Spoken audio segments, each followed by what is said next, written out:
Ok, el día de hoy vamos a hablar del concepto de aprendizaje y del concepto de condicionamiento y vamos a hacer una distinción que es fundamental en el contexto del análisis experimental del comportamiento, como es la distinción que se hace entre condicionamiento respondiente y condicionamiento operante, para profundizar en cuatro conceptos fundamentales del condicionamiento operante.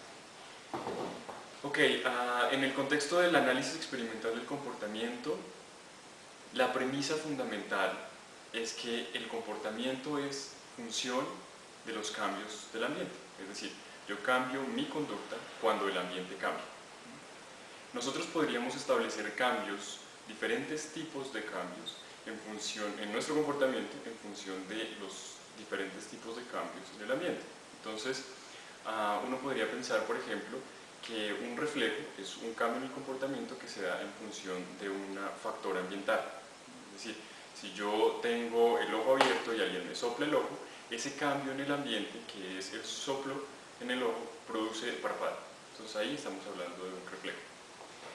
Cuando hablamos de aprendizaje hablamos de que el cambio en el comportamiento es suficientemente duradero y se cambian ciertos mecanismos en el comportamiento y que este cambio además no puede ser atribuido a otro tipo de factores, como por ejemplo la maduración biológica o la fatiga muscular.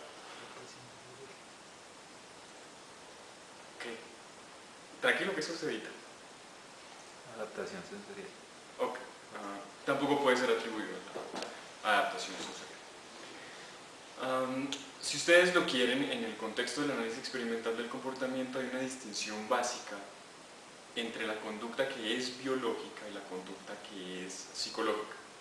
La conducta que es biológica se caracteriza por ser relativamente estereotipada y estable en el tiempo y depende fundamentalmente de las propiedades físicas y químicas de los estímulos, así como de la configuración reactiva biológica del organismo.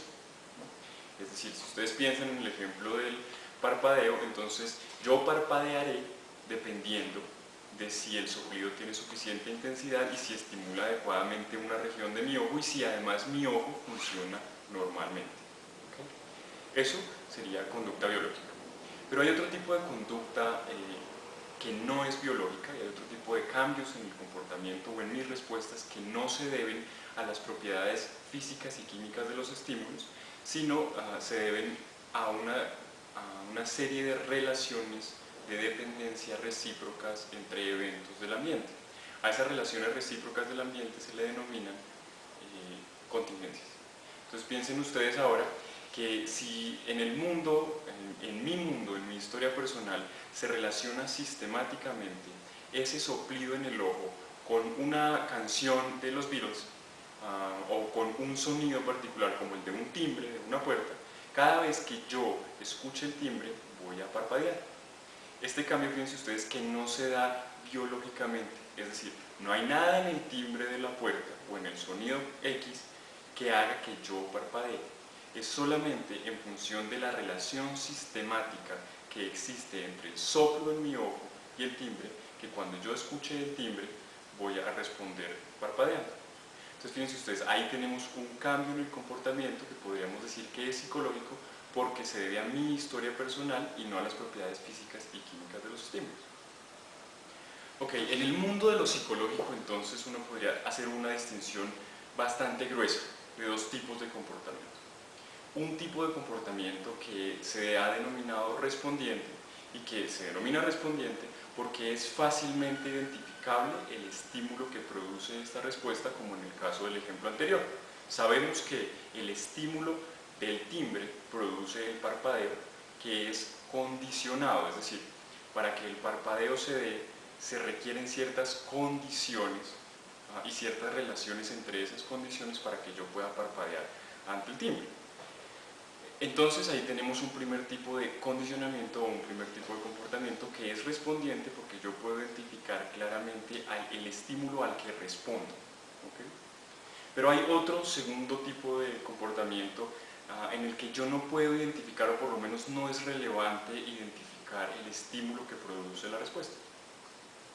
Okay. Piensen ustedes, por ejemplo, en caminar. ¿Cuál es el estímulo de caminar? ¿Es el piso? ¿Es mi meta? ¿Es algo que pasa en mi cerebro? No lo sabemos. No importa. En este tipo de conducta que aparentemente o que tradicionalmente en el contexto de la filosofía ha sido denominada como conducta voluntaria, es lo que en el análisis experimental del comportamiento se denomina conducta operante. Y es operante porque no importa a qué responde, sino que importa qué consecuencias produce en el medio ambiente. Entonces, en mi medio ambiente, que a su vez va a generar cambios en mi comportamiento y por lo tanto aprendizaje. Entonces piensen ustedes, si yo camino en una dirección, lo que voy a hacer es cambiar o enfrentarme a diferentes estímulos. En ese sentido, si yo camino para la derecha, me encuentro con una cosa. Si yo camino para la izquierda, me encuentro con otra cosa. Ahí tenemos otro tipo de conducta que es la conducta operante, en el sentido en el que opera cambiando las restricciones y las posibilidades ambientales mías como organismo. Y este tipo de conducta en el análisis experimental del comportamiento ha sido estudiada a través de una medida fundamental que es la tasa de respuestas. Es decir, en el primer caso de la conducta respondiente tenemos que aparece una nueva respuesta que no estaba. ¿Cuál es? La del parpadeo ante el timbre. Esa respuesta no existía en el repertorio biológico. En la segunda forma de conducta hay un tipo de respuesta que sí está en mi repertorio biológico, que es caminar, lo que sea. Si ustedes quieren el ejemplo de la rata y la palanca, si ustedes meten a la rata en una caja con una palanca, la rata biológicamente podría palanquear, aunque la probabilidad de que palanquee es mínima, es decir, esa respuesta ya existe en su repertorio biológico. Sin embargo, si yo ese reflejo, esa relación entre estímulo y respuesta de la palanca y el palanqueo, lo asocio con otro reflejo, como es comida, comer, yo voy a encontrar un incremento en la probabilidad de que ante la palanca la rata palanquee. Es en ese sentido que se afirma que hay conducta operante y la medida fundamental, como ustedes pueden darse cuenta, es el incremento en la tasa de respuestas. Aquí no se estudia la aparición de una nueva respuesta, sino el incremento en la probabilidad de una respuesta que ya existía. Entonces, yo opero sobre el mundo, quiere decir que lo que yo hago tiene cierto tipo de consecuencias. Si lo que yo hago tiene una consecuencia que incrementa la probabilidad de que yo haga lo que hice antes, a eso se le denomina un reforzamiento positivo. Si yo respondo de tal manera en que la consecuencia de mi respuesta decremente la tasa de respuestas de lo que yo hice antes, a eso se le denomina castigo positivo. Entonces fíjense ustedes, reforzamiento cuando incrementa la tasa de respuestas y castigo cuando decrece la probabilidad de esa tasa de respuestas. Y es positivo cuando se da cuando a mí me presentan una consecuencia y es negativo cuando a mí me quitan o me retiran la consecuencia.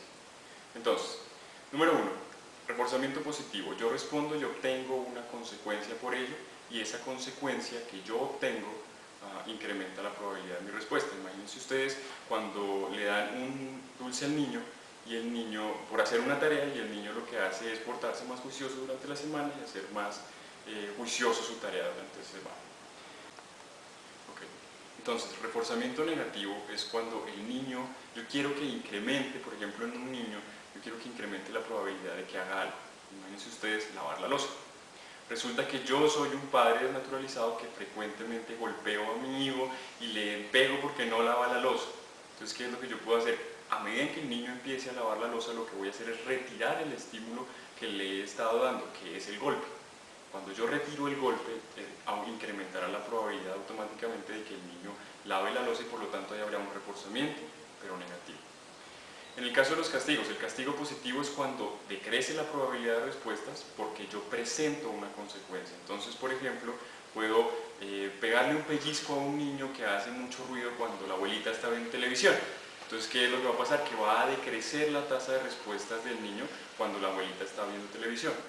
Y por último, tenemos el castigo negativo, que es cuando decrece la probabilidad de la respuesta, cuando yo retiro un estímulo. Entonces, por ejemplo, podemos hacer lo mismo, que el niño deje de hacerle bulla a la abuelita cuando está viendo televisión, si yo le retiro, por ejemplo, el PlayStation. Digo, tú no tienes derecho a jugar PlayStation hoy porque le hiciste ruido a tu abuelita.